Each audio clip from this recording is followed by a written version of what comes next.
Hi all, this is Skate, and today I have 190 tons of fun to play with. This is the mouse. Now I've had the mouse researched for well over a year now, but I never got around to buying it. There was always a different new tier 10 that came out which I really wanted, and as a result, the mouse got put on the back burner. Now that very quickly changed when I saw the actual mouse in Kabinka in Russia in December.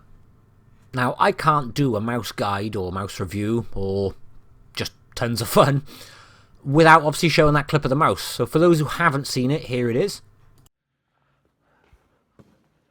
There it is. It's the mouse.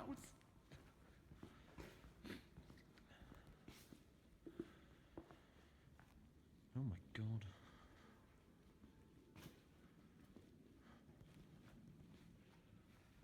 Holy shit.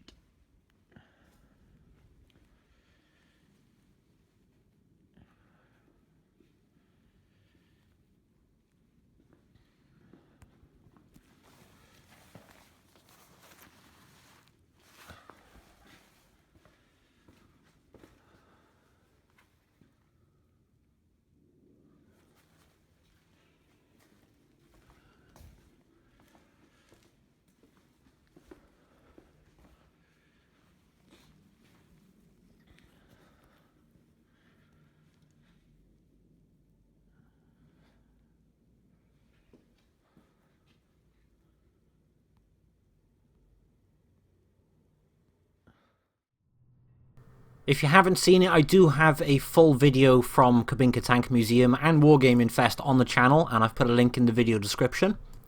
But after seeing the mouse, I literally came back, jumped in my lurver, obviously made a video about it, and had to buy myself my mouse. And Jesus, did I wish I bought it earlier. Because it literally is 190 tons of fun. I bloody love this tank.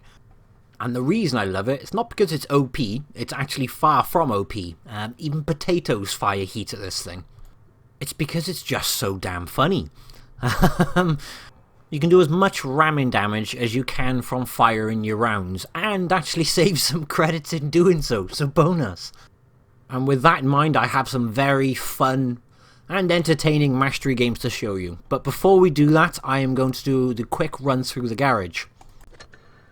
So, equipment first. Now you'll see I've got a rammer and vert stabs fitted. I haven't fitted the gun lane drive. If you've got a choice between vert stabs or gun lane drive, always go with the vert stabs.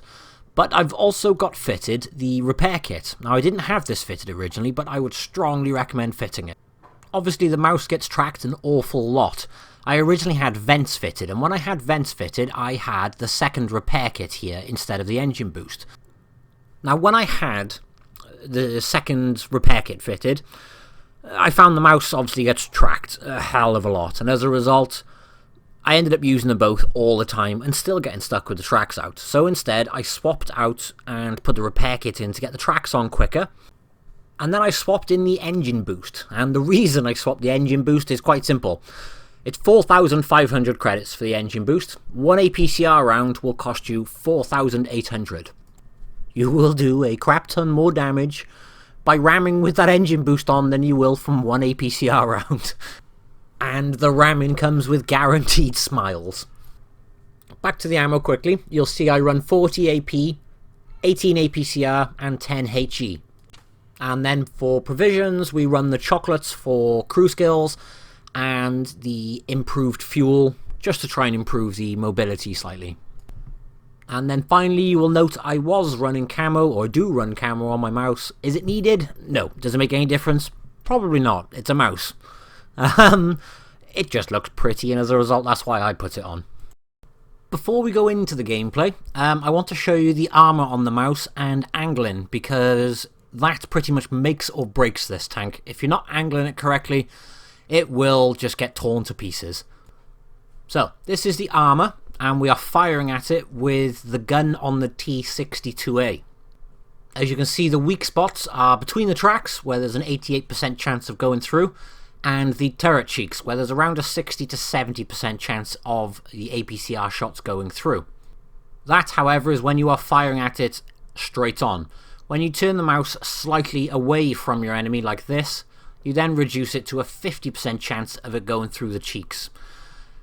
And the lower front plate, well, it's a weak spot. As long as you can hide it or angle it quite aggressively, they're going to be going for the turret cheeks. And as you can see, there's a 50-50 chance. Unless you angle it very aggressively like this, then the turret is pretty much an entirely auto bounce zone. And the weak point is the front track wheel where you're guaranteed a pen. So if you come across a mouse at this sort of angle, just aim for the front track wheel. It'll keep him where he is, and you can just keep him tracked over and over while doing damage. Now this is the game changer. This is firing at the mouse with the APCR. However, 90% of the time, people are firing premium ammo. When they see a mouse, they just load premium ammo. And at this angle, with heat, yeah, as you can see, it completely changes it. So you're going to need to assume that most people are going to be firing premium ammo at you, and as a result, you need to be angling this sort of angle with your hull. Now I emphasise the word hull there because you need to point your hull slightly away from the enemy and then turn the turret further away again, and that's the sort of angle you need. The other thing is the mouse has a very, very respectable 8 degrees of gun depression, and you need to use that as much as possible because the more you use that, the thicker effective armor you get on that frontal plate. So here's a perfect example of how you need to angle the mouse. You turn the hull slightly away from the enemy as we have here, but you'll see the cheeks on the turret are still pennable. Then you move the turret further away again. So put the gun in line with the corner of the hull, and you'll see the side of the tank and even the cheeks are only a 35% chance of penning. And if you can get a bit of a wiggle on, move the hull back and forth a little bit while you're doing this, you're improving the chances even more of a bounce. But this is how you should try and drive the mouse all the time, is you angle away from the enemy and then you angle the turret even further away. It vastly increases those chances of making the armor more reliable. Now as a result, you are weakest when you point your turret back at the enemy to shoot them. So what you need to be doing is you drive, like we've discussed here, you turn your turret back, shoot them in the face, and then turn the turret back away from them. Don't leave your gun facing them. Here's the other thing to consider with the mouse as well. It is perfect for causing a scene. If you look at the minimap here, half my team is pinned down by 6 of the reds round by our spawn. Now the mouse is perfect for causing a scene and changing the course of the battle, knowing when to use it as a breakthrough tank and knowing when to push. Now my logic in this scenario was, if I pop up over that ridge in front of 6 of those reds, I am going to be the primary target and they are going to try and take me out. And as a result, it allows the greens to push and for us to squash them in. It also allows us to do some ramming too. But what I'm trying to do here is slow down the push on our friendlies.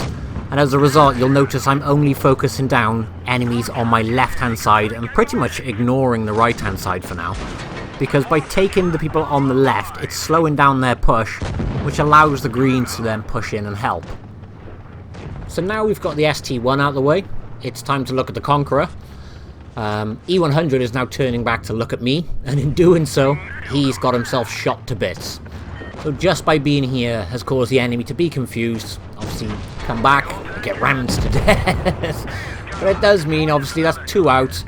We've slowed down their push massively, allowed the greens to push in. Conqueror's going to be dead now anyway, before I even managed to get a reload in. But I have already loaded HE, and I noticed the ISA on very, very low health. So what I am going to do is now look at the right-hand side, quickly sneak in, and ninja the kill. And that was the end of this game for me. I was too slow to get up to the T-54E1, which is left at the other side of the map. But by pushing through the reds like that caused a big scene, and as a result they didn't know whether to turn back, look at me, or to keep pushing on the greens, and as a result they got squished from both sides. So skipping forward to the end, I did 3,250 damage, but being in the position made the difference. And it's the same with this very next battle here. I don't do a tremendous amount of damage in this game, and I die, but what I tried to do was basically push my tank up to a position where I am the focus of attention, and rather than shoot at all the other softer targets on my team, all the enemies pretty much looking at me trying to take me out, and as a result of that my team is allowed to push up and they can dish out the damage instead. Now obviously this approach can be risky. If you've got a team that won't push, and they just camp back, you are going to fail miserably at this. But if you've got a team which will push, because you're so far ahead taking the damage, they see it as an opportunity to come out and do their own damage freely without being shot, then this approach works very, very well. Now I know what everybody is thinking right now. They are thinking to themselves, yeah, but when I do this, I have a useless team who sit at the back. The point in doing this is because you've pushed so far ahead, there's nobody shooting at the friendlies. What this means is you don't need a good team, you just need an opportunistic team.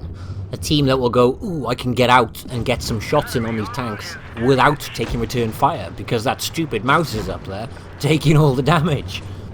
And they're right. This stupid mouse has put himself in a position where he has 3 reds shooting at him from the right, and he now has an IS-8 on his left-hand side, or in fact on his butt. But the stupid mouse has noticed that there are 2 heavies in cover behind him on the right-hand side, and a tank destroyer up on the ridge. And they are raining in the damage on these tanks. As you can see from the chat at the top, even the enemy 704 is confused as to how this is going on.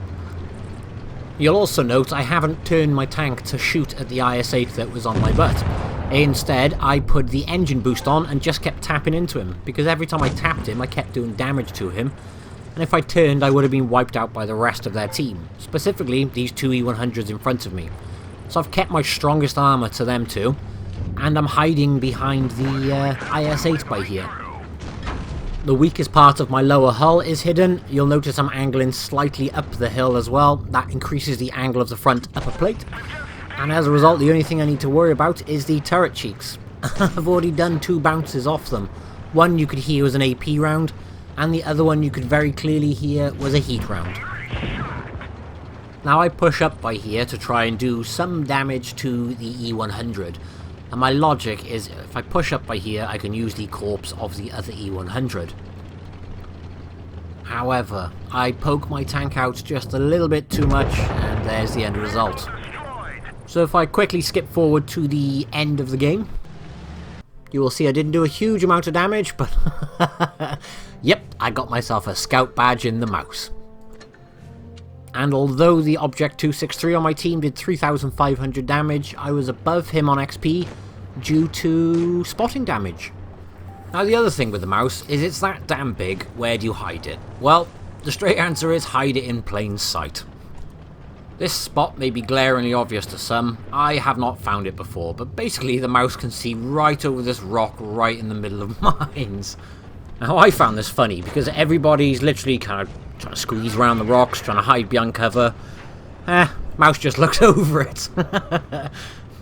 Now what that does mean is my hull is completely covered by these rocks, and I can see straight over the top, angle my turret, and basically take shots at anyone on the other side of the rock. Couple that with the fact that the mouse has 8 degrees gun depression, you can actually get some very good shots off down here. And more importantly, you can get some shots into the tank destroyers right at the very other end. Every time I have used this spot, I have found it to be very dominant. Except in this circumstance right there, I just took a huge shot from the enemy Death Star. But it's okay, it's a mouse. It still has shed loads more armor and shed loads more health. But even after that shot, I'm not going to back off. It's a very strong spot for the mouse. I can get some shots into the tanks right over the other side of this ridge. The other thing I haven't commented on yet is the standard AP on the mouse. It's not the greatest. That shot, I don't know how that went in, by the way. But the AP on the mouse isn't the greatest. It's low on penetration. So you will find you are going to need to switch to APCR fairly regularly. But that being said, as long as those APCR shots go into the target, don't bounce, you won't actually lose a truck ton of credits. I mean, at the end of the day, it's tier 10. We're not expecting to make a shed load of credits anyway. But the point I'm trying to make is don't be afraid to switch to the APCR. IS-7s especially. If there's an IS-7 in front of me, or an E100 turret face like that, I won't mess around, risk it, because I can pretty much guarantee it won't penetrate. I'll switch to the APCR, so you'll see me constantly having the ammo loadout open. Now this game, we are losing at the moment, and I'd like to leave this spot and go and deal with that E100, but don't know where the Death Star is. And until the Death Star is respotted, I can't move, because as soon as you come out here, the Death Star is just going to wipe me clean out. Or in fact, he probably wouldn't wipe me clean out. He'd just take the vast majority of my health. There we go. And just as that E100 shot misses, there we are. There's the Death Star bouncing. And there's the Leo PTA raging. Now he is constantly screaming about behind you. There is nothing behind us. You can see the 3 heavies in front of us, and the Death Star is about to light up, and we know he's there anyway because he just ricocheted off my turret. So I can only assume that guy was trolling. Now you'll note I've seen the M103 and I switched to the HE to try and get enough gun depression to take him out, but I couldn't aim that low. So I know the Death Star's shot, I'm going after the M103, I'm going to HE him, and then I'm going to go after this E100. But going after the E100 means I need to keep myself in cover behind this rock from the Death Star as well. Death Star's now addressed though, so it's just this E100 left. And this always makes me laugh. The Raging Leo has now changed from Raging to good game. Now I've put a shot into Z100 and he's completely ignoring me because he wants to take out my friendly 100. So it's a one-on-one, but the friendly does get a shot back into him, which means I can just load my HE, get around the corner, and put one straight into the face of his turret. He's dead. So this is why I carry the HE, because I find the HE very reliable on this tank. But this wasn't a mastery game, but I wanted to show that spot. And the reason I wanted to show that spot is because I think it's very dominant. But it was a good game. 4,000 damage, I only lost 6,000 credits. Tier 10 only losing 6,000, that's not the end of the world. Especially when you consider things like I run a camo on this tank, which you completely don't need, but taking off the camo I would have only lost, what, 2,000-3,000? Now again, this is another replay I wanted to show you because A, it's funny, and B, it gives an example how to angle the mouse when you are between 2 targets. Which, if you're going to play the mouse aggressively, you are going to come across a lot. I actually think I play the mouse a little bit too aggressive. But, that being said, it works. I actually find this works very, very well. It's like I've said in all the other replays. You push up, it gives your team the opportunity to push up behind you, and you take the heat away from the friendlies. You literally do take the heat away. People fire nothing but heat and APCR at this thing. And if I do say so myself, I think that shot on the grill was complete fluke, but it was epic at the same time. How on earth I hit it, I don't know. Obviously we managed to get around the corner, shoot that IS-4 at the same time as somebody else did, which means he was out. Now, this is an example. I've got the ST1 on my right hand side, E100 on my left. I'm going to take a shot at E100 and I'm trying to turn to get enough angle. I don't in that scenario, but this is how you need to be. If you've got one on your left and one on your right, don't point at one of them. Point in the middle. If you point in the middle, you're increasing your chances of bouncing one of the shots. But nobody cares about that right now. ST1 thinks the safest way to get away from my ramming mouse, not by pushing back on me as he is now, is to give up and back off down the hill. Now I'm going to ignore him for a second, pull one into him, but oh, we're going for the cliff dive. 666 damage. But on a serious note, look what I try and do here anyway. I'm ignoring the ST1 right in front of me and I'm looking for the tanks next to me. The reason being is because I can go back and forth, ram this ST1 while addressing the T62. Now, because I'm looking on my right, I'm actually increasing my chances of that ST1 not being able to hit me, which means we also take the T62A out and the ST1 out. So in short, we helped the friendly and we pretty much rammed an ST1 to death. But if you do find yourself in the situation where you have a tank right in front of you and one on the side, ignore the one in front of you. If he's completely in front of you, your upper plate is dead strong to him. Obviously you turn your turret to the sides to deal with the other tank, and as a result that increases your armor to the ST1, which means a higher chance of survival and more damage done.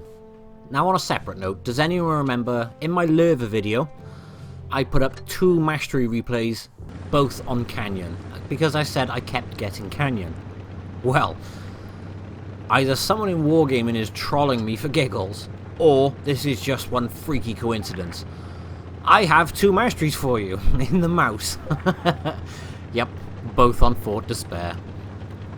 Also, to add to this, when we get to the battle results, look at the timestamp. It's about 10-15 minutes apart.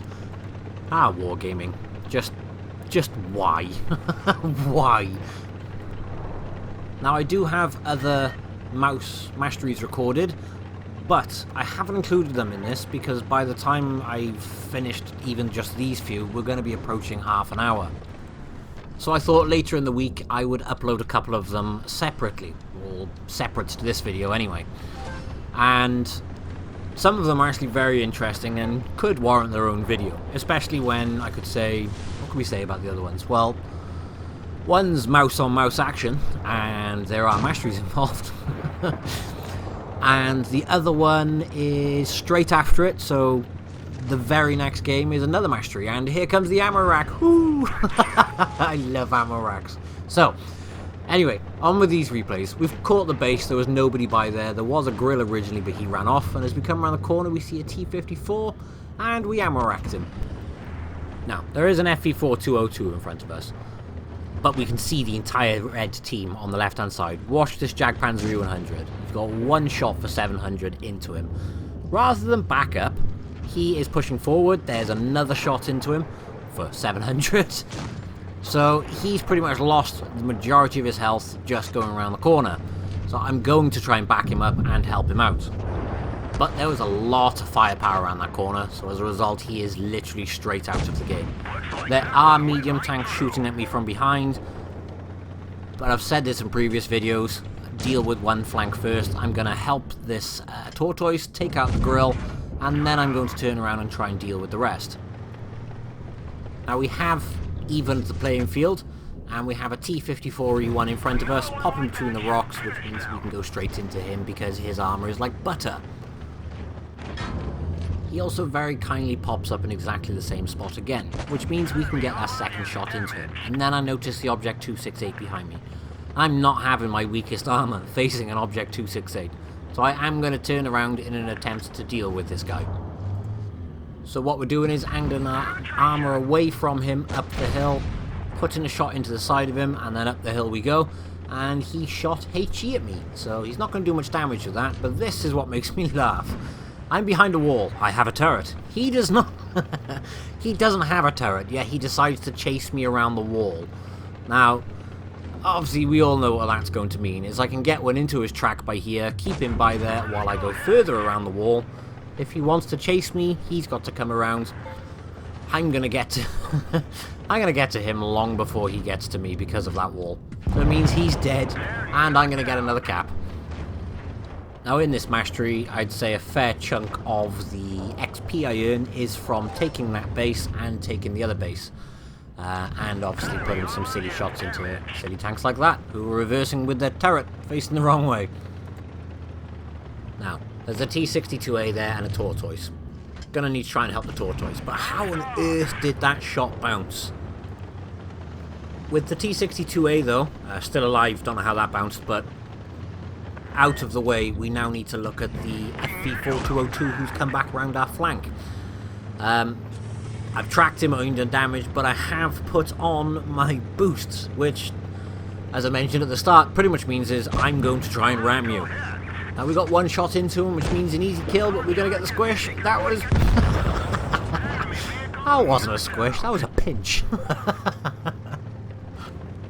I don't know why I found that so funny. It almost looked like he burst out. But, anyway, 4,400 damage, and we made 24,000 credits. 24,000 credits, tier 10. I was quite happy with that, that's quite respectable, I think. But that was 1,585 base XP. I can only assume that that's not just based on damage. Clearly not based on just damage. That is going to be put in both those caps. But, good news, we are back on Fort Despair with another mastery replay, except the good news is we are from the other side this time. And this is not Supremacy, this is an encounter battle. So I'm going to argue the case of, yes, they're the same map, but they are completely different, as one is encounter, one is Supremacy, one starts in one spawn and one starts in the other. Yeah, I know I'm clutching at straws, but I gotta try. Now you'll notice I put the brakes on here because I literally went, how on earth have I been spotted by here? And I realised they were up on the left hand side. So, Mouse doing exactly what Mouse should. I'm going to get myself somewhere very strong and I'm going to push up. I think if a Mouse isn't in the thick of it, yeah, it's not doing its job. Now we know there's an E100 on the right hand side by there, but he is getting shot at. So it means I just need to pay attention to him, but I don't need to target him. I'm going to target these guys by here. If my team are on the other side, and I'm here, those tanks can't push up. But because I know they're there, you'll see I'm side-scraping constantly to try and avoid any unnecessary damage. Could go in guns blazing in this scenario, but I really don't see the point. I'll be by myself because the team are on the other side, and unless they pay attention to me and see exactly what I'm doing from the other side, they'll wipe the floor with me. But I do notice this E100 creeping, so we're going to take his track off and do some damage to his track wheel. Also, because the reds are scattered all the way along in a line, if I did creep out, yeah, well, I'd get shot from many different angles. But we do get one more through the track wheel of that E100, which means taking the E100 out, which means I don't need to keep worrying about him on my side. And I can now look at these tanks. Now, I'm not going to do any damage here, but I know I'm going to track him, and I can keep him there while I readjust and move forward. Now, you'll see I'm looking at the Death Star on the left, and what I'm deciding here is, right, I'm going to push this Leo, see if I can deal with this Leo before that Death Star turns. So I need to get all the way around. Now, I notice he is stuck against that E100, which is then when we click the boost and we get some ramming in. Now, we don't do a lot of ramming damage to him, but we do keep him where we want, so we can put some HE to his side, which means we very quickly addressed him. Now, I am leaving my HE loaded because there is an IS-7 just on the other side on very, very low health. As soon as he dies, I open my ammo loadout and change back to the AP. At this point, we are level pegging 3 on 3 until we see the pattern right by here. Quick shot into the lower hull, and he's out. I think that was a bit of a lucky shot, if I'm honest, but it is what it is. I'm not going to moan about it. Now, there's a Death Star and a Jagdpanzer E100 by there, and the Jagdpanzer's looking at me. So I side scrape and then panic and get straight back in. I don't want to sit looking at that one when there is a Death Star on much lower health by here. So I'm going to get one into the Death Star, get back into my side scraping position. Neither of these tanks can pretty much hurt me from here. If they want to try, they've got to expose themselves and they've got to come to me. So you'll see I've put my tank in a very strong position and I'm looking for shots just in case that Death Star moves. Now that's a very risky shot, but I do try it just to see if I get it, but we don't. Now that Death Star's pretty much stuck because he goes one way, he's got the M60 shooting at him. He goes my way, he's got me shooting at him. But this is when obviously the Jagdpanzer U100 pops back up. Now those tanks can side scrape very well, but he doesn't have a turret, so he can't angle as well. Which means I can put one of my APCR rounds into his upper casement. You'll also note I'm backing off to the next wall now. Now the reason I'm backing off to the next wall is because I've noticed this M60 has pulled back, which means the Death Star could appear right in front of me, so I want to be in a very, very strong position to try and ricochet his shot. And as soon as he does reappear, I can take my chances with the Jagdpanzer. I get a nice shot into his lower plate, but he gets a very nice shot into me, so I lose a fair chunk of health there. Being as I know he has a very, very long reload, I'm going to go and push up to the next wall. As we do, we're going to take a snapshot, and the snapshot goes in. As we get up close though, our friendly M60 manages to take out the Death Star. And you'll notice when I'm side scraping, I always leave a tiny bit of the tank slightly showing because it baits them exactly like that. And it lets us get another shot back into them and he bounces his shot off me. Now, we can go in for the kill. Except, I screw up. I should have just shot the lower plate. But instead I'm looking at the casement going, ooh, shall I shoot there? Shall I shoot there? I didn't know where to shoot. Instead I shoot there and completely screw up the shot. He does get a shot into me. You can see I tried to turn my turret away. Sadly a little bit too late. Get around the back of him. I should have gone for the ram actually, just for fun. But we still got the kill anyway. Which, the M60 on my team, his name is Object 140. So just to add to the confusion, Object 140 is driving the M60. And he played a very good game too, so good game to you, sir. Now, that does mean we end the game with 5,452 damage, and we made 2,000 credits. Now again, I do run camos, things like that. You don't need it, I could have made a little bit more. But the tank looks pretty, so I'm happy. But that is it for my mouse review. I hope you have enjoyed it. I say review, it's a review, guide, tons of fun. I hope you've enjoyed it, I hope you can pull some useful information out of my rambles. Thank you for watching, and I'll catch you in the next video. Bye bye.